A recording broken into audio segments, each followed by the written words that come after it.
Sección 9. De la documentación y de la contabilidad. Artículo 61. Medios mecánicos y otros. Podrá prescindirse del cumplimiento de las formalidades impuestas por los artículos 73, 162, 213, 238 y 290 de la presente ley, como así también de las impuestas por los artículos 320 y subsiguientes del Código Civil y Comercial de la Nación, para llevar los libros societarios y contables por registros digitales mediante medios digitales, de igual manera y forma que los registros digitales de las sociedades por acciones simplificadas instituidos por la Ley nº 27.349. El libro diario podrá ser llevado con asientos globales que no comprendan periodos mayores de un mes. El sistema de contabilización debe permitir la individualización de las operaciones, las correspondientes cuentas deudoras y acreedoras y su posterior verificación, con arreglo al artículo 321 del Código Civil y Comercial de la Nación. La Comisión Nacional de Valores dictará la normativa a ser aplicada a las sociedades sujetas a su contralor. Para el caso que se disponga la individualización, a través de medios digitales, de la contabilidad y de los actos societarios correspondientes, los registros públicos deberán implementar un sistema al solo efecto de comprobar el cumplimiento del tracto registral, en las condiciones que se establezcan reglamentariamente. Artículo 62. Aplicación. Las sociedades deberán hacer constar en sus balances de ejercicio la fecha en que se cumple el plazo de duración. En la medida aplicable según el tipo, darán cumplimiento a lo dispuesto en el artículo 67, primer párrafo.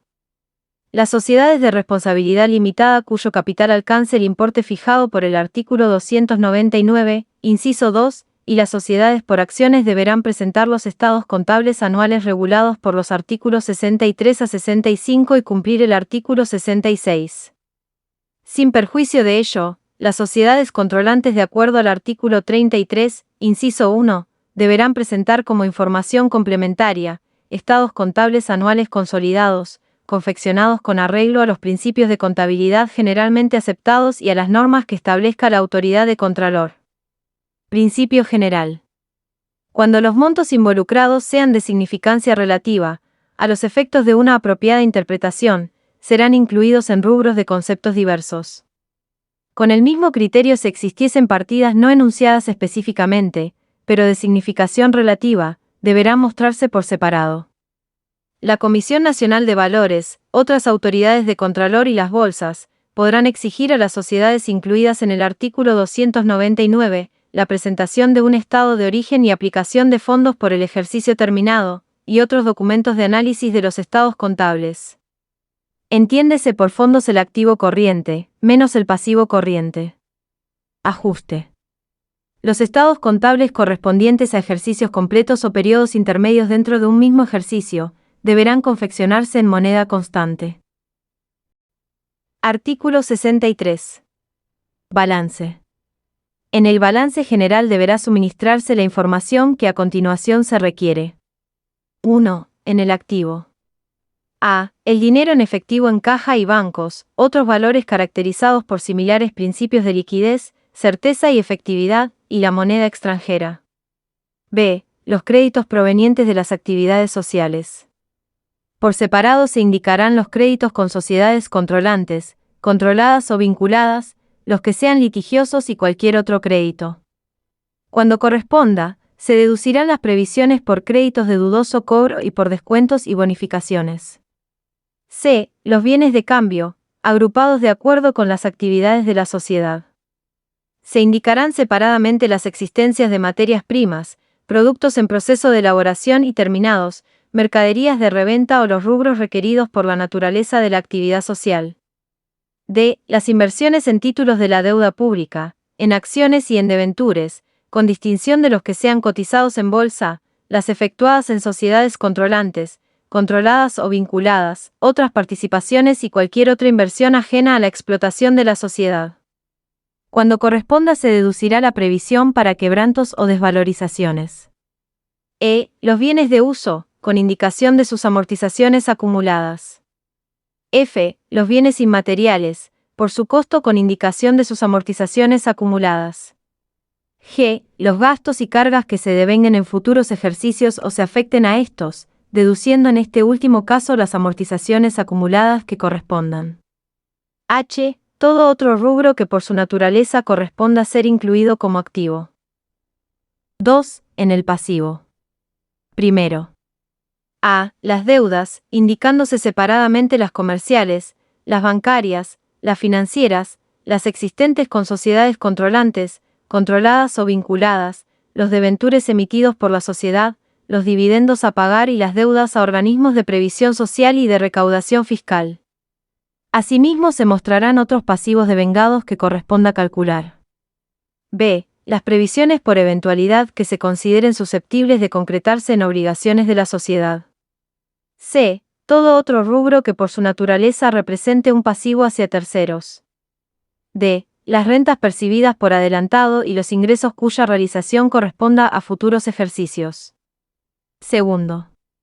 A. El capital social, con distinción, en su caso, de las acciones ordinarias y de otras clases y los supuestos del artículo 220.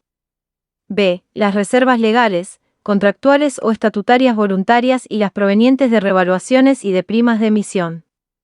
C. Las utilidades de ejercicios anteriores y en su caso, para deducir, las pérdidas.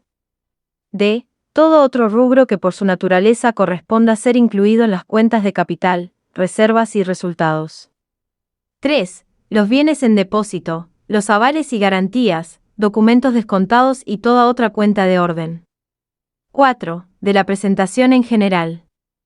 A. La información deberá agruparse de modo que sea posible distinguir y totalizar el activo corriente del activo no corriente, y el pasivo corriente del pasivo no corriente.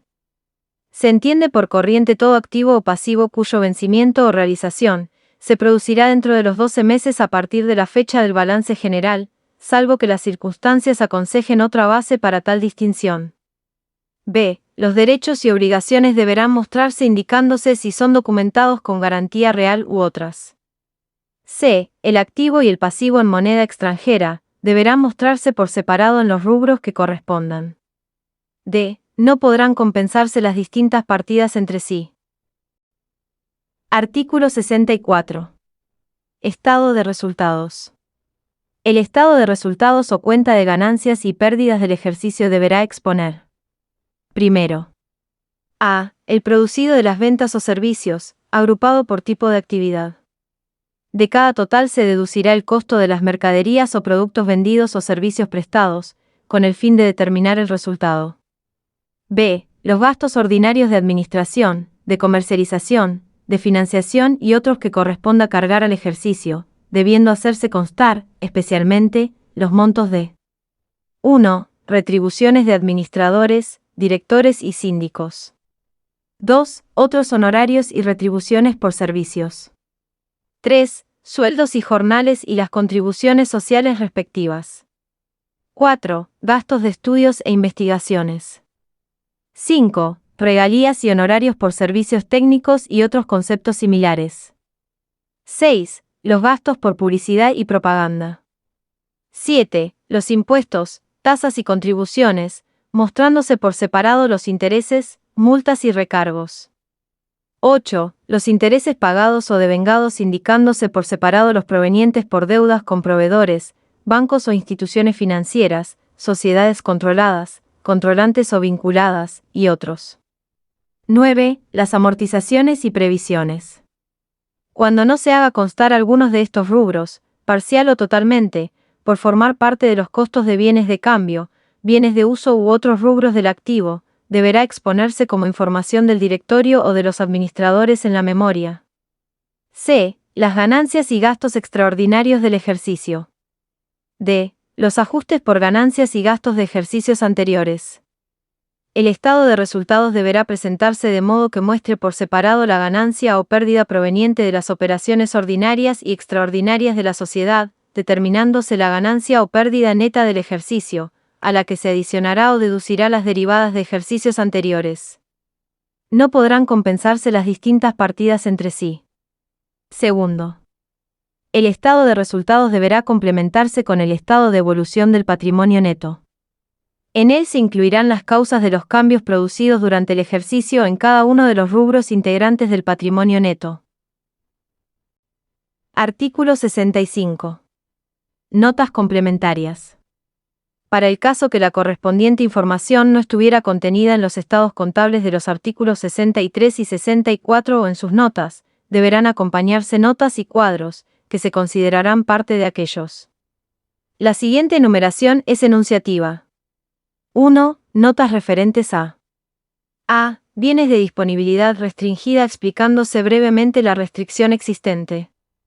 B. Activos grabados con hipoteca, prenda u otro derecho real, con referencia a las obligaciones que garantizan. C. Criterio utilizado en la evaluación de los bienes de cambio, con indicación del método de determinación del costo u otro valor aplicado.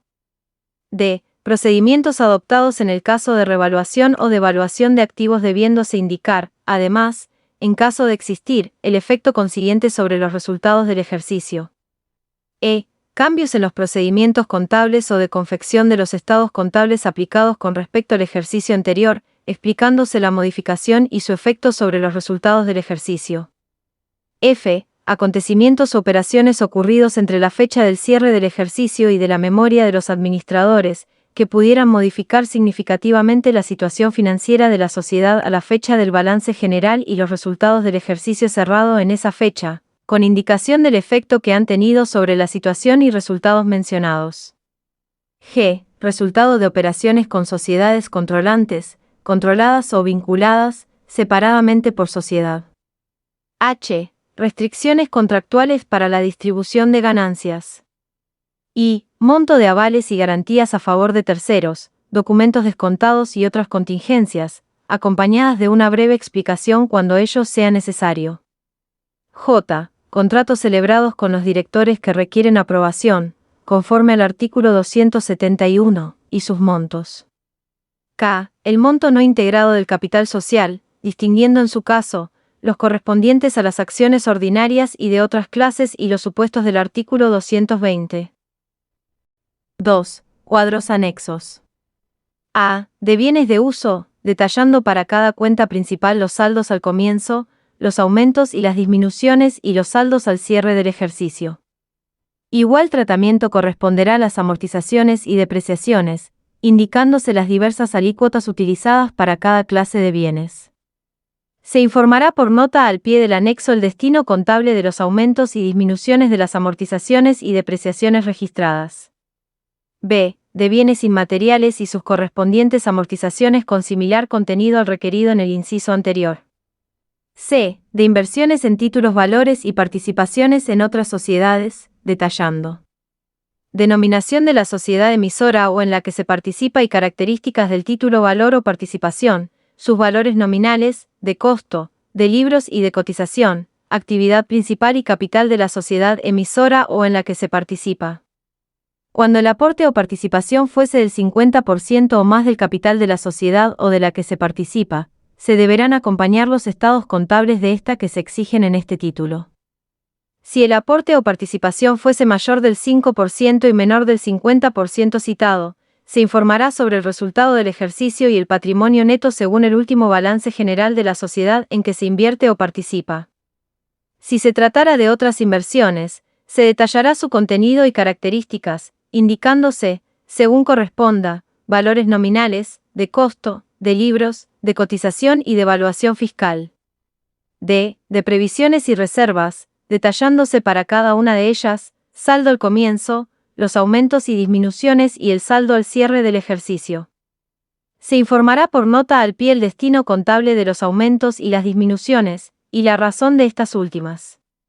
E. El costo de las mercaderías o productos vendidos, detallando las existencias de bienes de cambio al comienzo del ejercicio, las compras o el costo de producción del ejercicio analizado por grandes rubros y la existencia de bienes de cambio al cierre. Si se tratara de servicios vendidos, se aportarán datos similares a los requeridos para la alternativa anterior que permitan informar sobre el costo de prestación de dichos servicios. F. El activo y pasivo en moneda extranjera detallando las cuentas del balance, el monto y la clase de moneda extranjera, el cambio vigente o el contratado a la fecha de cierre, el monto resultante en moneda argentina, el importe contabilizado y la diferencia si existiera, con indicación del respectivo tratamiento contable. Artículo 66. Memoria. Los administradores deberán informar en la memoria sobre el estado de la sociedad en las distintas actividades en que haya operado y su juicio sobre la proyección de las operaciones y otros aspectos que se consideren necesarios para ilustrar sobre la situación presente y futura de la sociedad. Del informe debe resultar: 1. Las razones de variaciones significativas operadas en las partidas del activo y pasivo. 2. Una adecuada explicación sobre los gastos y ganancias extraordinarias y su origen y de los ajustes por ganancias y gastos de ejercicios anteriores, cuando fueren significativos. 3. Las razones por las cuales se propone la constitución de reservas, explicadas clara y circunstanciadamente. 4. Las causas, detalladamente expuestas, por las que se propone el pago de dividendos o la distribución de ganancias en otra forma que en efectivo. 5. Estimación u orientación sobre perspectivas de las futuras operaciones. 6. Las relaciones con las sociedades controlantes, controladas o vinculadas, y las variaciones operadas en las respectivas participaciones y en los créditos y deudas. 7. Los rubros y montos no mostrados en el estado de resultados, artículo 64, primero b, por formar parte los mismos, parcial o totalmente, de los costos de bienes del activo. Artículo 67. Copias. Depósito. En la sede social deben quedar copias del balance, del estado de resultados del ejercicio y del estado de evolución del patrimonio neto, y de notas, informaciones complementarias y cuadros anexos, a disposición de los socios o accionistas, con no menos de 15 días de anticipación a su consideración por ellos. Cuando corresponda, también se mantendrán a su disposición copias de la memoria del directorio o de los administradores y del informe de los síndicos. Dentro de los 15 días de su aprobación, las sociedades de responsabilidad limitada cuyo capital alcance el importe fijado por el artículo 299, inciso 2, deben remitir al Registro Público de Comercio un ejemplar de cada uno de esos documentos. Cuando se trate de una sociedad por acciones, se remitirá un ejemplar a la autoridad de Contralor y, en su caso, del balance consolidado. Artículo 68. Dividendos. Los dividendos no pueden ser aprobados ni distribuidos a los socios, sino por ganancias realizadas y líquidas resultantes de un balance confeccionado de acuerdo con la ley y el estatuto, y aprobado por el órgano social competente, salvo en el caso previsto en el artículo 224, segundo párrafo. Las ganancias distribuidas en violación a esta regla son repetibles, con excepción del supuesto previsto en el artículo 225. Artículo 69. Aprobación, impugnación. El derecho a la aprobación e impugnación de los estados contables y a la adopción de resoluciones de cualquier orden a su respecto es irrenunciable y cualquier convención en contrario es nula. Artículo 70. Reserva legal. Las sociedades de responsabilidad limitada y las sociedades por acciones deben efectuar una reserva no menor del 5% de las ganancias realizadas y líquidas que arroje el estado de resultados del ejercicio, hasta alcanzar el 20% del capital social. Cuando esta reserva quede disminuida por cualquier razón, no pueden distribuirse ganancias hasta su reintegro. Otras reservas. En cualquier tipo de sociedad podrán constituirse otras reservas que las legales, siempre que las mismas sean razonables y respondan a una prudente administración. En las sociedades por acciones, la decisión para la constitución de estas reservas se adoptará conforme al artículo 244, última parte, cuando su monto exceda del capital y las reservas legales. En las sociedades de responsabilidad limitada, requiere la mayoría necesaria para la modificación del contrato. Artículo 71. Ganancias. Pérdidas anteriores. Las ganancias no pueden distribuirse hasta tanto no se cubran las pérdidas de ejercicios anteriores. Cuando los administradores, directores o síndicos sean remunerados con un porcentaje de ganancias, la Asamblea podrá disponer en cada caso su pago aun cuando no se cubran pérdidas anteriores. Artículo 72. Responsabilidad de administradores y síndicos. La aprobación de los estados contables no implica la de la gestión de los directores, administradores, gerentes, miembros del Consejo de Vigilancia o síndicos, hayan o no votado en la respectiva decisión, ni importa la liberación de responsabilidades. Artículo 73. Actas. Deberá labrarse en libro especial, con las formalidades de los libros de comercio, Acta de las deliberaciones de los órganos colegiados. Las actas del directorio serán firmadas por los asistentes. Las actas de las asambleas de las sociedades por acciones serán confeccionadas y firmadas dentro de los 5 días, por el presidente y los socios designados al efecto.